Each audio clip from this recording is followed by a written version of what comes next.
di donyanya di Melayu rayanya hanalu daerah yang nak buat masalah. Yang pertama ya Aceh, yang kedua Kamboja, ilung bunuh natuk jamih dari Kamboja, ganyan buat di Tamburu jamaah tablet ini lebih susah lagi kita tengok. Jamaah tablet lagi kita tengok sih, nyotruk kena bele nulit. Kita tengok ile iron pan buat. Mesti terus jamaah tabligh yang magun-magun baju bulang talam ke, baju bulang talam hana salah. Belara janggut bi hana salah. Jadi baik ahli jamaah tabligh gara-gara baju bulang talam, nya hana salah baju bulang talam.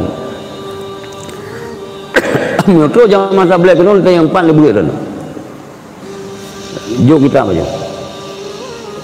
Nya yang dia bacaan tu, mesti na limong. Hero pasti na yang dia.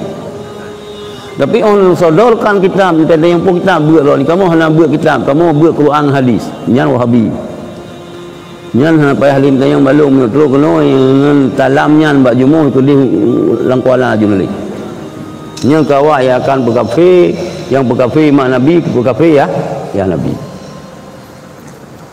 Jadi hasil penelitian doktornya pengaruh masalah ini.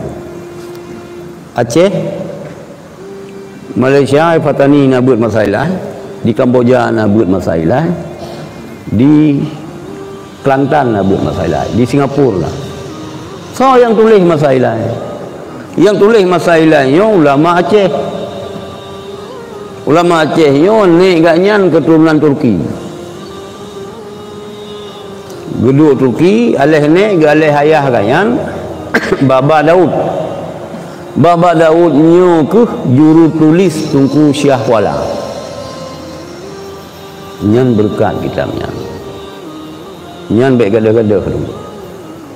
Nyan perbuat kembali kata atanyan kanu bilanyo ada kajengkat hadis yang i murtad han itu. Nyan